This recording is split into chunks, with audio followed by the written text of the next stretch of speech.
Star Wars, best place for below average Star Wars.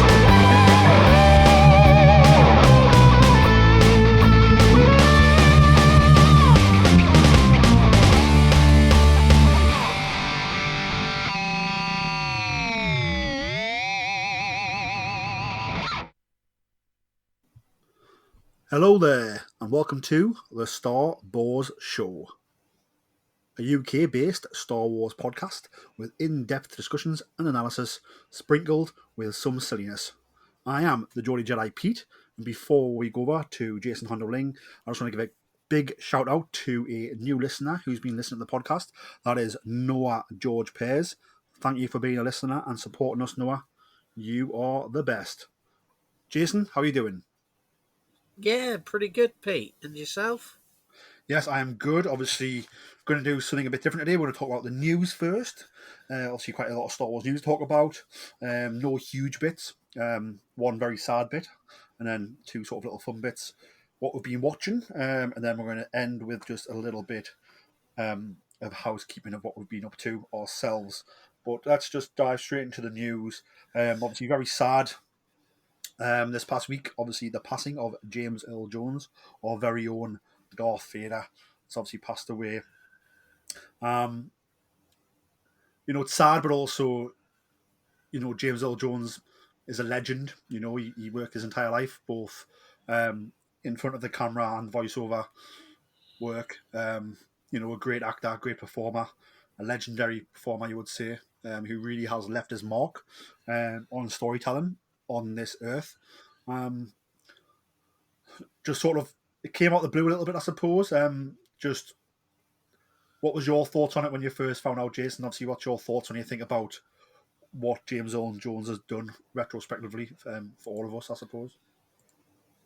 Yeah, James Earl Jones for me is someone that I've always admired as an actor and as a performer. Not only because his voice gives a lot of gravitas, but he's also a really, if you've watched the interviews with him and some of the stuff that he's done, he's a really fun guy, which obviously completely plays away from the character of Vader. So yeah, when the news came out, um, I sort of, I wasn't surprised by it because obviously he wasn't a young guy. I think when I saw that he'd gone through the process with Lucasfilm and Disney for them acquiring the rights to use his voice and everything, I thought, yeah, that's it's almost like him doing his housekeeping, making sure that the Darth Vader legacy could carry on, and getting that sorted. So I always thought, the day was going to come, but it was nevertheless a very sad day. As an actor, obviously, so the voice of Vader, the voice of Mufasa, again, something that it will live on in every child's memory for. But I particularly enjoyed him in a couple of the films that he did with Harrison Ford, where he played his CIA boss in Patriot Games, and I think it was Clear and Present Danger. Again, very different sort of character, and but again showed the gravitas that he could bring to a role. So yeah, it was really sad sort of news. And obviously, I think one of the last things he probably did was the very popular Big Bang Theory series. And I don't know if you've seen that episode, Pete, with Carrie Fisher. But again, that just showed his humour where he played the role of this, of himself. But the fact that he loved Star Wars and he loved everything he'd done and the fandom, and the fact that he, as the story came out, he got to work with Carrie Fisher actually for the first time ever.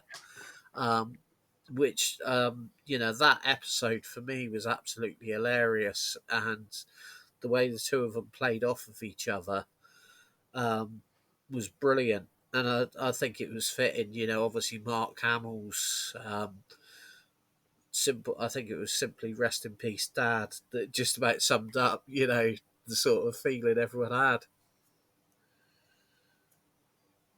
No, definitely. And I think, like I said, he's touched so many different areas, like of film, cinema, storytelling, acting, um, and yeah, a big loss. But he's also someone who gives so much, and like that's there for us to go and enjoy, and watch and listen. Obviously, I believe there's a Lion King spin-off. Mufasa's coming out this year, I believe. And obviously, I don't It know. is. I don't know if James Earl had much to do with that or not, but obviously it's finished. The marketing's already out there, so if he was involved, he would have had time to wrap that up. Um, but yes, rest in peace, James Earl Jones, and thank you very much for the memories, and your legacy lives on every time we watch Star Wars, every time we watch Lion King, all the other movies, but particularly us Star Wars fans, Darth Vader has such a huge legacy. Even when Darth Vader's in a comic book, when you read what Vader's saying in a comic, it's James Earl Jones' voice that you read it in, so it will live on for as long as Star Wars is here, I suppose. Moving on to something more happier, Ewan McGregor received his star on the Hollywood Walk of Fame.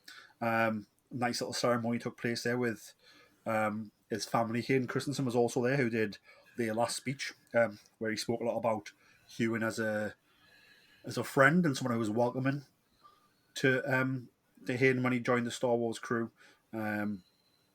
Obviously, Hayden was was one of his first movies, and he says Ewan McGregor was very much like a mentor, a friend, a brother. Really did look after him, a really good person as well as a good actor. I don't know if you watched much of the ceremony, Jason, and sort of what your thoughts are on it. I haven't watched it. I've read a lot of the different articles and bits and pieces. These ceremonies always sort of amaze me the way they sort of do it, and the different actors. Some who've had to wait a long time to get it, others that get it quite early on in their career. And obviously, I think it was also quite fitting. His star was quite close to that of Alec Guinness, I believe. So they've kept them in the same sort of area. So it's something that obviously Ewan McGregor, as well as Obi Wan, he's done so many different things. Such a brilliant actor. But yeah, it was really nice to also see the positives and the relationship that he's got with Hayden. I think came through as well when they were doing the documentaries for the Obi Wan series. I think I think oh hey Ewan coming back as Obi Wan was very dependent on whether he would get to play alongside Hayden again, and I think that worked really well for the series. I think he's a thoroughly deserving star. And it was nice as well, obviously, to see his family there. And obviously, so many of his family have also been involved with Star Wars. Although I don't think I saw Dennis Lawson there. Yeah, I didn't see Dennis Lawson there, so I'm not sure if he was there or not. But I think what you said about keeping the stars close together, close to Alec Guinness's. I believe the next star from Hewins is Carrie Fisher's as well. So also keeping the Star Wars family together is pretty cool, I suppose. Not just because it means any Star Wars fans looking for the stars, I suppose, doesn't have to do too many steps to see them all together, maybe. Um, but joking aside, I think Hewins very much one of those ones where he hasn't had it early in his career, but he's not getting it late in his career either. Because I do think he's probably got another at least 20, 25 years of good movies ahead of him, depending on his life. So I think he's probably gotten it in the middle. But he's so Yep. versatile, from train spotting to, Obi-Wan Kenobi, and portraying a young Obi-Wan to an older Obi-Wan and a middle Obi-Wan. He's done all of that. He's worked in, for Warner Brothers and DC, as a DC villain, as Black Mask, as well as all his character pieces and his home roots that he's done in sort of his British independent filmmaking. So just very, very pleased to hear about that. Human's also been saying that he's hoping that they do a Kenobi, like another series of Kenobi, so it doesn't necessarily have to be the follow one, but story wise, but another story for Obi-Wan between the events of Kenobi and A New Hope. I don't know what your thoughts are on that, Jason, and how that can maybe fit in. Yeah, I can sort of see that he'd want to do it and that. Although I don't know. I felt they did what they did very well, considering the fears that a lot of the fans had about the timeline sort of thing. Admittedly, I can quite believe there's other stories to be told. So yeah, if they do it right, I'd love to see more Obi Wan. Um, Personally, I would rather see more of a Vader series. I think there's so much more that can be done with Vader that can still be done using Hayden, and obviously new characters, old characters. So for me, that's where I'd love to see it go one day. But at the moment, obviously, there's a lot going on. They've got a bit of a plan, hopefully, at the moment, and we've got new stuff coming. Um, but obviously, yeah, that would be my dream one, is to see more Vader. So I'm not necessarily sure how Obi Wan would be able to fit into that. I mean, yeah, I think more Vader would definitely be awesome if they did it the right way. I think for me, my rule would be they could do an awesome Kenobi story, right? Like a standalone Kenobi story where he could fight some smugglers, some pirates. He could be on a secret mission, but it's not going to be as big as Darth Vader and what happened in Yeah, season 1 of Kenobi. So I think straight away you're going to have fans not happy that we haven't gone bigger and better again. Where it's like bigger and better doesn't have to be bigger to be good. Like, do you know what I mean? So I just think they'd probably put themselves in a hole where people would compare it to what's come before, where really, you're not going to get a bigger story, and then Kenobi coming to grips with what Darth Vader has become. Do you know what I mean? And Darth and looking to save yeah, the life of Vader's children. So I just think like the big story's been done. There is still some good stories in there, but they're smaller, and they'll be fun and they'll be like swashbuckling and adventure. I think it would be less sort of drama because Kenobi's sort of. If you remember the Kenobi series, he was like down, depressed, downtrodden, and as the series progresses, he sort of finds his mojo and finds his hope again in the Force. Very much her interacting with Leia. So we've been through that journey with him, and it was huge and epic and dramaful and emotional. And I just feel the next one would be, well, he's now like a happier, more of that confident Kenobi we see in Alec Guinness, if that makes sense, in New Hope. Very matter of fact about things, and wisecracking, which is awesome. So I think we'd see that side of it. And I just feel that you'd probably have one side of the fan base would be like, oh, well, he's not fighting Darth Vader again, he's not sad again, so I don't want it. Even though it's like, well, you've already had that and this is the next part. So I feel that's why we won't get it, is why I think. But I think if we get past that and see him dealing with pirates or raiders or smugglers, whatever it is, local government issues on Tatooine, whatever it is, moisture farm has gone rogue, whatever it is, I think it could be a lot of fun and really cool. But I just I just can't see them going for that when they've already told the big dramatic story, if that makes sense. yeah. No, completely agree. It would definitely have to be more character driven and more about Obi Wan than what we've seen previously. And like you say, the problem is with the fandom. I don't think they'd accept that after they've had a really big piece of chocolate cake. They're not going to want an iced bun to follow it up with. Moving on from Ewan McGregor, Daisy Ridley just received a Rising Star Award at a Normandy Film Festival. It is the Deauville Film Festival, and she took home the Rising Star Award. I think it's funny, when we think about Daisy Ridley, we've been with Daisy for, probably a decade now, probably a bit more, since she did The Force Awakens, and we've seen all that. So to us, maybe she seems a bit, mature, and we've seen her grow up type of thing. But really, as an actor and actress, she's still very young and still sort of grown. Do you know what I mean? So I think, yeah, she is a rising star, still, even though we've known her a while. And I think her best is yet to come as she continues to develop. And, I think luckily for us as Star Wars fans, she's coming back to tell more Rey stories. And I think that's just even better because, as Rey grows through her journey, Daisy's growing. But I think a very, very well deserved Rising Star award for Daisy Ridley. And I think a reminder that, although we've had a full trilogy with Rey, we haven't really hit the surface. And we're sort of probably going to get the opposite as what we got with Star Wars. Star Wars trilogy, Luke Skywalker story, it finishes, and then Mark Hamill doesn't come back till he's an old man. where Rey's finished, but we're going to get Rey back, sort of, in our 30s. So I don't know what your thoughts are about Daisy being a rising star, but also about how she's going to get to come back in her prime, sort of the opposite of what Luke and Leia got from theirs. Yeah, no, I think it's really deserved in that. And obviously, as you say, although we've had Daisy for the past, 10 years nearly as Ray, she's still, finding her feet as an actress with a lot of the stuff and that. And she's definitely an actress that's up and coming. And I think, rightly so, she will light Hollywood up with some of the films that she does. And hopefully part of that will be the new Star Wars. There's a lot that they can do with the character of Rey. And I think, she's definitely the actress that will bring the gravitas to that. I think I've recently been rewatching a lot of the films and that, and rewatching the sequels.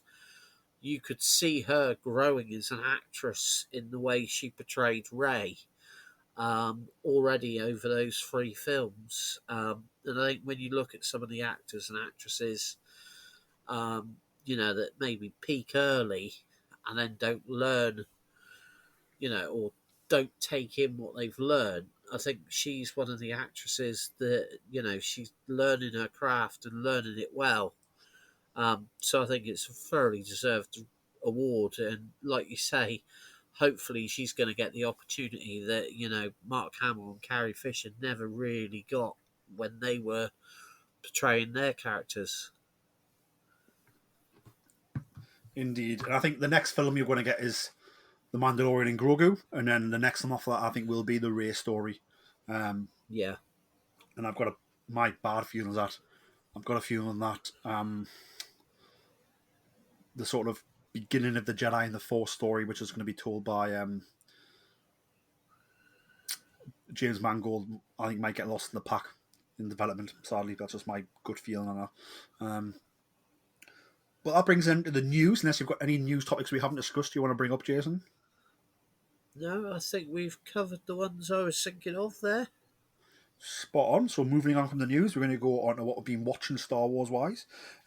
So first up, obviously as I mentioned last week, the Star Wars movies are back in UK cinemas. I imagine the rest of the cinemas all over the world as well. This past week, Rogue One was back in cinemas, and I watched that last night. Fantastic to see Rogue One on the big screen again. It's a film I think that it flows so well. Puts the war in Star Wars. I feel. Has some quick cuts from place to place. The story develops really fast and very entertaining. And it uses nostalgia to sort of subtly blend in this story into the rest of the Star Wars timeline. I think it does that really well. So I think just a great film and a great addition to the Star Wars series. I know you didn't see it when it was out this week, Jason, but any just quick thoughts on Rogue One and what you like about it? Rogue One for me is one of my favourite films. So I really wanted to try and go and see it, but sadly this weekend's been pretty busy. So I haven't had a chance to go and see it. So yeah, I'm a bit jealous that you got to go and see it. Really, I know a lot of people have been heading to the cinema to see the new film or see the films back on the big screen. I have to admit, maybe next weekend I might get a chance, which is going to be a New Hope, I think, isn't it? So yeah, I quite fancy going to see that. Yeah, that's right. So I mean, like I said, I didn't do Phantom Menace because it was a very busy week for me, and I'd seen it twice when it was out in May for the anniversary. So I have seen it this year on the big screen, and then Attack of the Clones, I did see that on the big screen. I saw Revenge of the Sith. I've just seen Rogue One yesterday, as I just said. Booked my tickets for Friday coming for A New Hope for me. So yes, excited to see Star Wars on the big screen again, which I've not seen on the big screen since 1997 special editions, I believe. So very excited for that. And yeah, I'm enjoying having Star Wars on the big screen every week. It's quite fun. Also in cinemas, the Batmans are back on, and so is the Spider-Mans for anybody who's interested in that type of thing. And I think it's great for cinemas to be shown sort of the latest blockbusters like Beetlejuice and Deadpool and Wolverine alongside these classics as well. I think it's just a good thing for the cinema business to be doing while we're still recovering from the down list of movies from the COVID era. So it's a positive thing in my opinion. Obviously, on Disney Plus, we also had a new Star Wars short series, shall we say, 4 episodes. Star Wars Lego Rebuild the Galaxy, which was a 4-part miniseries. I don't know if you want to talk to listeners through the sort of like what the show is, Jason, and then we'll talk about what our thoughts were. Yeah, sure. Well, obviously, I've been a huge fan of all the Lego Star Wars stuff for a long time, as you all know. This series sort of gripped me with the idea when I heard the concept, where basically we've got this character, Seg, who's got this brick building um, power similar to the Force. That he can build stuff with his mind out of Lego. And obviously, he accidentally finds this mystical cornerstone, and that completely rebuilds the galaxy, chucks everything around, and we suddenly find ourselves in a very different galaxy of Star Wars that we've seen before. And they throw everything on its head. One of the funniest bits, without spoiling too much, you see that when they should have been in a time of stormtroopers, they're suddenly in the time of clone troopers again. And those clone troopers are all clones of Admiral Akbar, who just keeps saying, "It's a trap, it's a trap." And as with all of the Lego Star Wars, there's a lot of Star Wars in jokes all the way through. So it's just a really fun series. We see a lot of good characters that have turned bad, bad characters that have turned slightly good. So yeah, it's and also there's some really quite interesting new designs on ships. Where you've got a dark Millennium Falcon, which is absolutely hilarious. And you've got I think it's the X fighters and the tie wings. And the tie wings literally look like bow ties. So yeah, no, it's a fun series, well worth catching. I think we're going to try and do a deep dive at another time, because personally, I've got to watch it over and over again just to pick out the little bits. The one thing, as with a lot of the Lego Star Wars stuff, there's humour for the kids, very much aimed at kids, but there's also some quite funny little adult humour jokes in there. So that it's a family show, which they do really really well. And obviously, it's brought back a lot of the original voices. Mark Hamill voices Luke. Anthony Daniels, as always, voices the character 3PO. I'm trying to think who else we got. D. Bradley Baker's there voicing a few characters. And I think Naomi Aki's back as Jana, which was someone that was quite nice. And also Rose is back and is given a bit more to do than she was given in The Rise of Skywalker. So that's got to be a bonus. Yeah, I think for me, this was never on my radar or something I was like super excited about, although I would check it out. So I watched the 4 episodes back to back, which wasn't my plan. I just put it on. I thought the episodes were paced really well, and like each one ends with like a really cool ending that takes into the next episode really well. So I enjoyed that. My favorite joke, I think one of the jokes they get is that was when I think it's on Luke's talking about he's had better crash landings on Star Tours. Obviously, someone who loves Disney parks now, Yes. Star Tours ride. That's how that ride always ends, with the crash, really. So that one really made me chuckle. A lot of the other jokes I thought were a bit on the nose, as it would be, I suppose. And I think the crossing over, putting the TIE fighter wings on X-wing body and the X-wing wings on the TIE bodies, it's cool, looks cool and visual and fun, but I think that went over my head a little bit. I sort of nodded to it, but other than that, it didn't cause us too much enjoyment. But it was a lot of fun and cool to see what they could do. Some fun stuff with them switching images over, I suppose, and dealing with the imagery and dealing with the Sith and the Jedi. I think funny things for me to see was I love Darth Jar Jar, very funny, and I love seeing Darth Nubs, who hadn't been talked about in the build-up, so he was a surprise. So I'm very excited to talk to Kat about what her thoughts were on Darth Nubs. But we'll definitely have to do a deep dive review of it, hopefully when our friend Ian, Star Wars Ian, is available. I think that'll be really cool to deep dive, and Kat as well if she's watched it. But yeah, I think cool to have some new Star Wars to watch. Like I said, I thought it was cool. It didn't take itself too seriously. It was fun. The time flew by pretty much, and I was able to. The episodes flowed really well into each other. Would I be in a hurry to watch it again? No. But yeah, decent, and I suppose for the young ones out there, it gives them some new Star Wars to watch where they're not necessarily dealing with the darker tones of a Kenobi or an Acolyte, for example. But yeah, any closing thoughts on Lego Rebuild the Galaxy?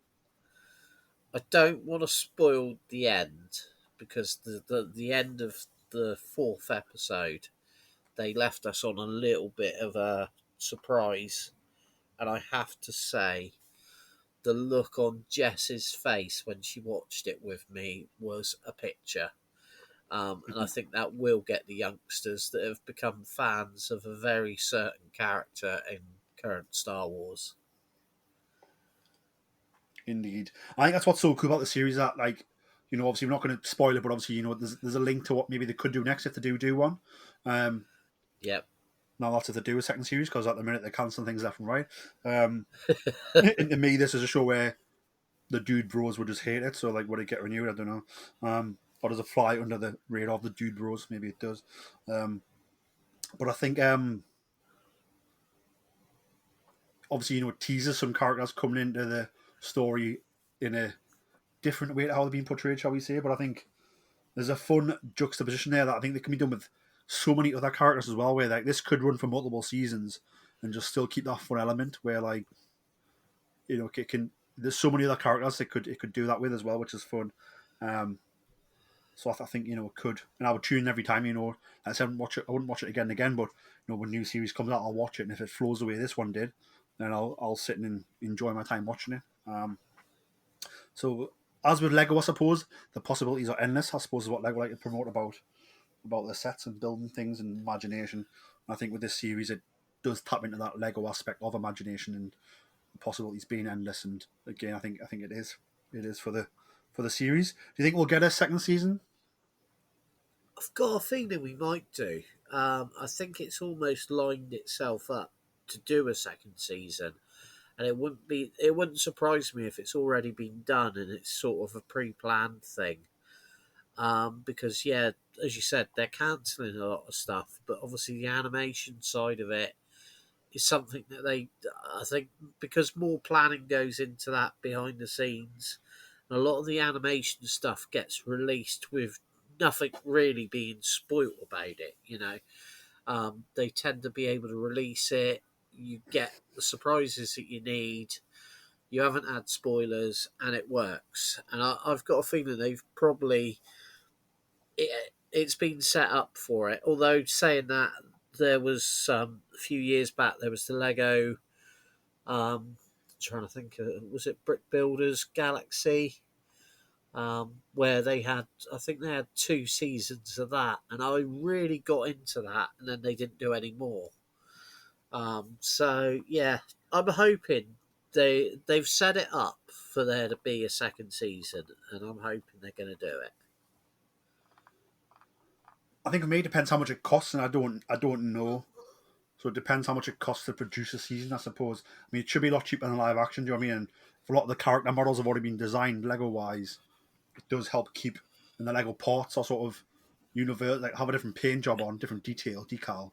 But like a Lego arm's a Lego arm, if Yeah, that makes sense. So I feel it could be quite cheap yeah, to produce compared to other animation and live action. So if that's the case and it gets the clicks, then hopefully maybe we do get a second season, I suppose. But I know it's cheaper, but I don't know how much it costs off the top of my head. So we will have to wait and see on that one, I suppose. yeah. Fingers crossed. Any other Star Wars you've been watching that you want to talk about? No, I've sort of been rewatching a lot of the films recently. Just sat on Disney Plus. Really just going through, reminding myself why I love Star Wars. So yeah, but I'm trying to think what's the most recent one I watched. I did rewatch Revenge of the Sith the other day, and I forgot how much I actually enjoyed that. Good, good. So moving on to housekeeping, we always talk about sort of other Star Wars bits and bobs that are linked to us. Have you picked up any Star Wars purchases over the last week, Jason? Oh yes, today in fact I was a very happy boy. Um, Going back to Lego Star Wars. Some of you may remember a few weeks back, beginning of August, I put out a plea that when they brought out the 25th anniversary Lego magazine with the Darth Vader tin, I'd got the square tin and I was looking for the tin with Vader's helmet. And I thought I would never get this tin.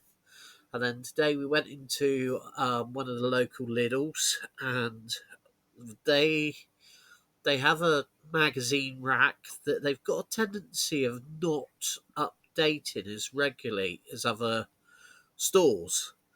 And I was stood at the till about to pay, and my daughter suddenly goes to me, "Oh, Dad, have you got that one?" And I looked down, and there was the tin. And I just said to her, "Pick it up, get it." And she grabbed it, and so now I have both of the 25th anniversary tins, and I was so happy. They're really cool, and it was just something that being a fan of Star Wars Lego, I just really wanted to get it. So yeah, that added to my collection and really brightened up my weekend.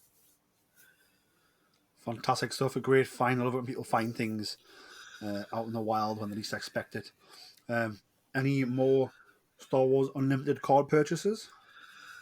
Not recently. I nearly bought some today.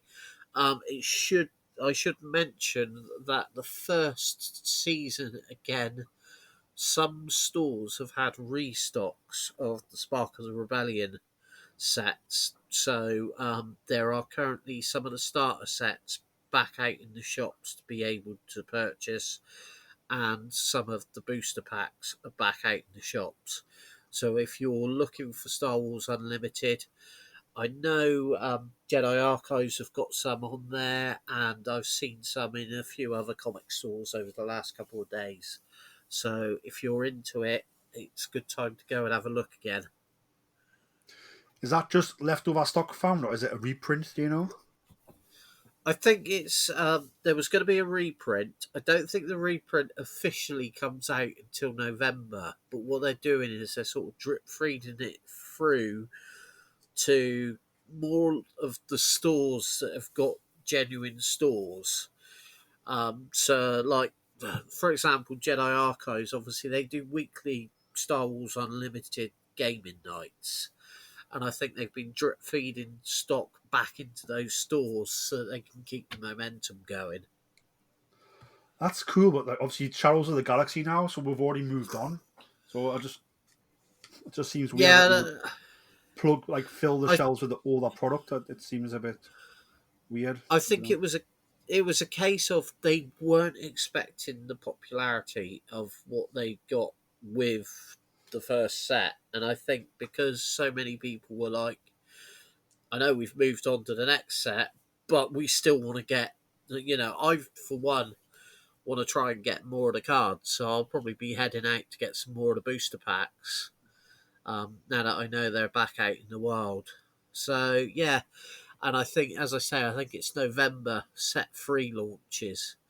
So there's going to be a lot of people going to get those, I think. Any other purchases or things that you've seen that you want?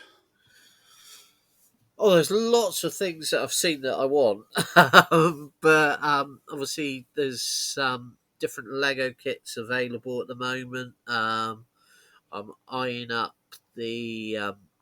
I'm tempted with the skiff because I want to get the Nimna character, but also I quite like that diorama with the Sarlacc pit. So I'm looking at that. I'm still holding out. I want to try and get the Ghost, but I think that's going to be my Christmas present to myself.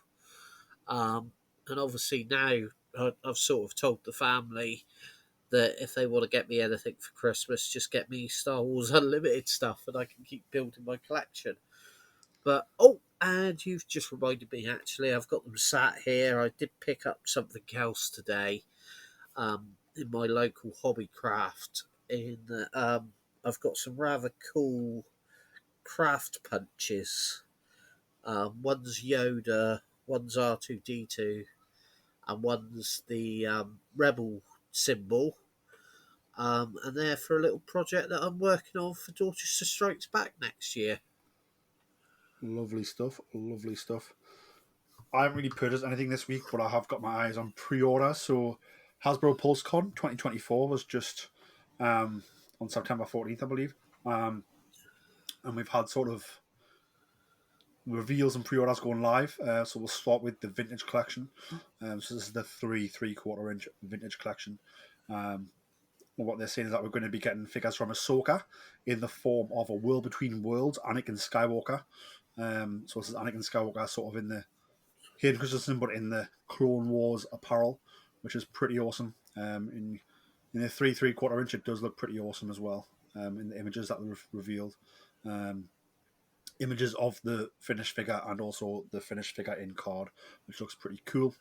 We're also going to be getting a Clone Trooper Lieutenant from the Ahsoka series, so it's like Phase 1 clone armor, which is pretty awesome.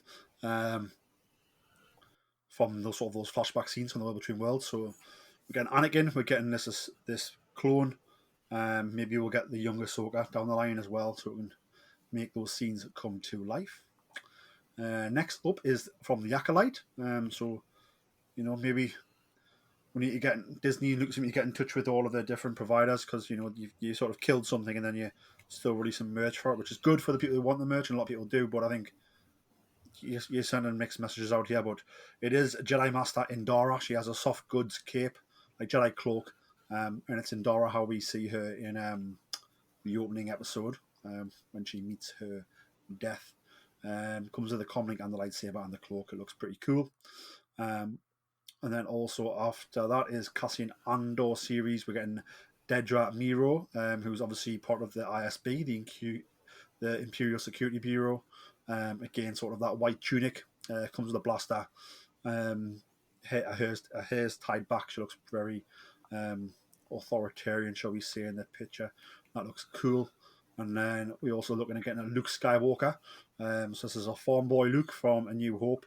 Does come with Anakin's lightsaber. Everything's molded, so the soft goods tunic's gone. We've got a molded tunic. It looks really good. And the images of him holding the lightsaber look fantastic and very reminiscent of the movie. We're also getting some play sets, a vintage collection at Streets of Mos Eisley, where we get sort of an archway, a door, and sort of the sort of face of a building. That also comes with a Jawa with 2 blasters, so very trigger happy Jawa with this playset. Playset looks really cool. Looks like you maybe get a few of them and you could build a full street. For those of you who want to sort of make larger dioramas, but the detail looks pretty cool from what I can see. For me, it's one I'll probably pick up depending if it goes on sale or not. Moving on from the vintage collection, we obviously have the Black Series line, the 6-inch line, which is the line I'm more familiar with. And pretty exciting times. We are getting Prince Izor from Shadows of the Empire. He's figure number 1 in this series, and we've got the image of him, like the full image of the prototype painted and in box. He is figure number 1 in the Shadows of the Empire line. It says that on the box, so I can only assume there's more coming, and hopefully the full line of figures that we got in the Power of the Force line back in the day, hopefully we get them all in Black Series. That would be really awesome. If we can get Dash Rendor, if we can get Luke Skywalker in the Imperial disguise, it would be really cool. But yeah, Prince Izor comes with some really good decals on his clothing, and comes with a really awesome staff. So it's pretty cool. First released in 1996 and finally back again now in 2024. We're getting a Black Series Dagan Gira. He's obviously the big bad from Star Wars Jedi Survivor. Essentially, when he comes with one arm, he's a one-armed character. Comes with two lightsabers that go together to make a double-handed lightsaber. And it is red lightsaber after he's blooded. So he's very pale in comparison, but he does have sort of the brown and gold tunic of the High Republic era, which is pretty cool. He's in the Gaming Greats Black Series line. We're also getting a Clone Commander Bakara. So it's sort of a Clone Commander, but it's a different type of sort of helmet. We've got sort of different types of tunic pieces coming off. Comes with two blasters. He led the Galactic Marines, if I'm not incorrect. They've also got distinctive armor, which is a little bit different. And I believe we see them in Revenge of the Sith, especially when Kairi Mundi is leading his forces across that bridge when we get the tragic end. We're also getting a Black Series Commando droid. So obviously Commando droids known from the Clone Wars series. Here we are, we're going to see them in, from the Clone Wars animated to, a sort of a live action version of the figure. Comes with a blaster and a knife. Looks pretty cool. Hopefully the joints are working and it stands up properly. But it looks like it'll be a pretty awesome addition to anybody's collection. And then again, we've got Luke Skywalker in the Vintage Collection line, but also in the Black Series line. So Luke Skywalker, same figure, Form Boy Luke in the 6-inch line. Again, we've got this figure last came out with the sort of soft goods tunic, and this is all molded, and it looks pretty awesome, to be fair. Looks awesome holding the lightsaber. He looks awesome with his binoculars and his comlink on his belt. You can pose him to stand, sort of looking into the Twin Suns. You can pose him holding the lightsaber like he does on the Falcon. Like I said, it comes with the lightsaber, and it comes with the comlink, and it comes with the binoculars. It does not come with the remote or the helmet, which would be pretty awesome if it did do that, but it doesn't. But, yep, looks pretty cool. And then there's also a Leia Organa from A New Hope coming out. Again, this is all sort of molded. So the previous Leia Organa in this line came with soft goods, but it's all tunic. Looks really awesome. It's got a sort of a hood piece that fits over the top where you see her on board the Tantive 4. That's removable. It looks pretty cool without it. And she comes with the big blaster that she has, sort of the pistol type blaster, and also an Imperial Stormtrooper blaster as well. So yeah, that looks pretty cool. And then it looks like we're also getting a Black Series the Armorer electronic helmet. So pretty distinctive Mandalorian helmet there, which would be pretty cool. And that's sort of all the reveals that I'm aware of anyway to talk about. Is there any of those reveals that have you excited, Jason? I love the look of the Armourer's helmet because the Armourer's helmet for me was a pretty iconic look. Obviously, as you know, I'm into anything to do with Mando and everything.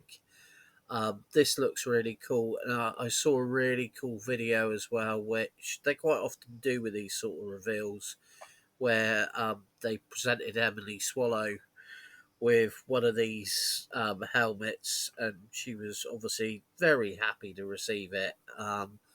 As anyone who knows about Emily knows, she enjoys cosplaying as the Armourer at a lot of the conventions just to surprise people. So she has a replica of the costume that she wore for the show that she then wears out and about. So people think it's just an ordinary cosplayer, go to have their photo taken, and then it gets revealed that it's Emily. So that's really cool. That looks really cool. And I have to admit, the Luke and Leia figures there, they look like they're really pushing out the boat with those, and I quite like to get those as a set. Yeah, I think the change from sort of soft goods to molded, they've got the mold spot on here. So, you know me, I'm not a fan, and I call it out when sort of the double dip with repaints and things like that. If you look at those awful sort of holiday edition versions of figures, for example, I think that's one of them. But these molds look really good. The figure looks different, and you can display it in a different way. So I think I'm not saying you need to buy them. If you've already got a Luke with a soft goods tunic and you don't want a molded one, that's fine. But I think for those who want to, I think you're going to get something different. You can pose it differently. It looks different. You can do different things with it. So I think both the Leia and the Luke, I'm glad to see it's not just a repaint. I'm glad to see, they've actually, went and did some retooling, did some remolding, and yeah, really, really good. And I'm excited about Prince Izo. Shadows of the Empire figure. He's numbered number 1. As we know with these Hasbro boxes, they tend to have they'll be numbered, and then obviously on the side it's like artwork, and the artwork all blends together when you line them all up. So I'm taking it. There's in each different phase a different color. So like Andor's a different color to Clone Wars, for example, and the movie's different colors. So all the ones on the right from a certain product or certain movie or story, like all match. So there's definitely more in that Shadows of the Empire line, is all I can say, based on that knowledge that we know. And like I said, we're going to get Dash Rendor, we're going to get Chewbacca in disguise, we're going to get Luke Skywalker in disguise. Um, some really, really good stuff there coming up. Any other housekeeping Star Wars wise that you want to talk about, Jason? No, well, me and the girls today have been to a little fun event locally down in Yeovil. They put on a little Comic Con at, they've got a vintage railway centre at Yeovil Junction. And it was basically, a lot of it was stormtroopers riding on steam trains, which was quite comical to watch. It wasn't the UKG this time, it was MK Garrison that were down there. And the guys were really cool. Interacted with the crowd really well, and I think a lot of people were enjoying it. The funny thing is, the railway centre is right next door to the proper railway station. So there were trains pulling in on the platform, and the passengers were looking across, and there was a group of stormtroopers.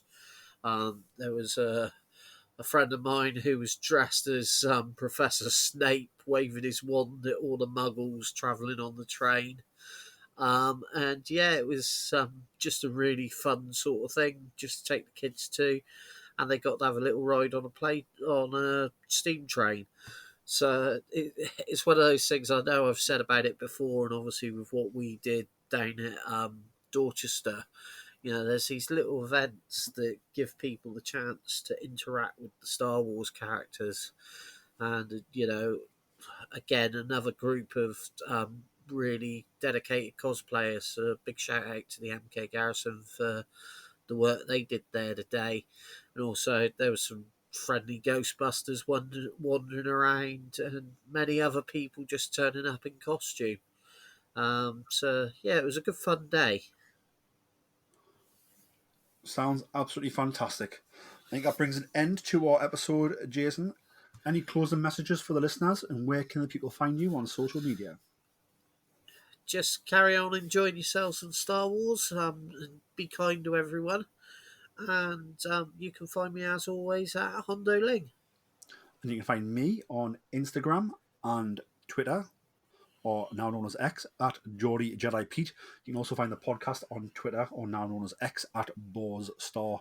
And you can also find the podcast on Facebook, Instagram, TikTok, LinkedIn, all those other ones, at Star Wars Podcast. Our Patreon is coming soon, so stay tuned to that.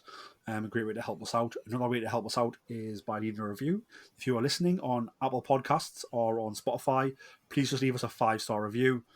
Nice little comment. Keeps me and Jason smiling all week. Only takes you a few moments, and it does help people find the show.